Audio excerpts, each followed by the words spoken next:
Koyilandy seat ലക്ഷ്യമിട്ട് കോഴിക്കോട് കോൺഗ്രസിൽ അതിവേഗ നീക്കങ്ങൾ.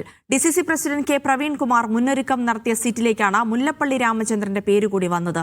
ജില്ലയിൽ വിജയസാധ്യത കൂടുതലുള്ള സീറ്റിനെ യുവനേതാക്കളടക്കം പലരും ലക്ഷ്യം വെക്കുന്നുണ്ട്.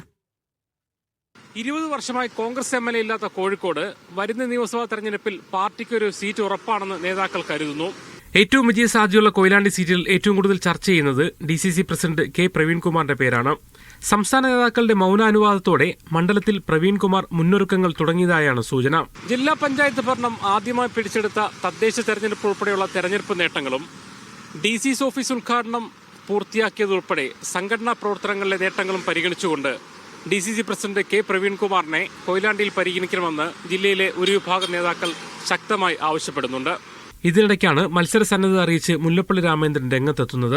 ജില്ലയിലെ ചില യുവ നേതാക്കളും കൊയിലാണ്ടി സീറ്റിൽ കണ്ണുവച്ചിട്ടുണ്ട്. യുവജന പ്രാതിനിധ്യം വർദ്ധിപ്പിക്കണമെന്ന അഭിപ്രായങ്ങൾക്കിടെ മുല്ലപ്പള്ളിയെപ്പോലുള്ള മുതിർന്ന നേതാക്കൾ വീണ്ടും മത്സരരംഗത്ത് വരുന്നതിൽ വലിയ അഭിപ്രായ വ്യത്യാസം പാർട്ടിക്കകത്തുണ്ട്. കൊയിലാണ്ടി, പയ്യോളി മുനിസിപ്പാലിറ്റികളും തിക്കോടി, മൂടാടി, ചേമഞ്ചേരി, ചെങ്ങോട്ടുകാവ് പഞ്ചായത്തുകളും ചേരുന്നതാണ് കൊയിലാണ്ടി മണ്ഡലം. ഇതിൽ പയ്യോളി മുനിസിപ്പാലിറ്റിയും തിക്കോടി, ചേമഞ്ചേരി, ചെങ്ങോട്ടുകാവ് പഞ്ചായത്തുകളിലും UDF ആണ് വിജയിച്ചത്. മൂടാടിയിൽ ഒപ്പത്തിനൊപ്പമെത്തി. കൊയിലാണ്ടി മുനിസിപ്പാലിറ്റിയിൽ 2 സീറ്റിന്റെ വ്യത്യാസത്തിലാണ് LDFന് ഭരണം ലഭിച്ചത്.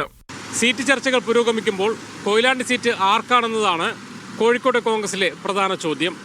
മുഹമ്മദ് അസ്ലം, മീഡിയ 1, കോഴിക്കോട്.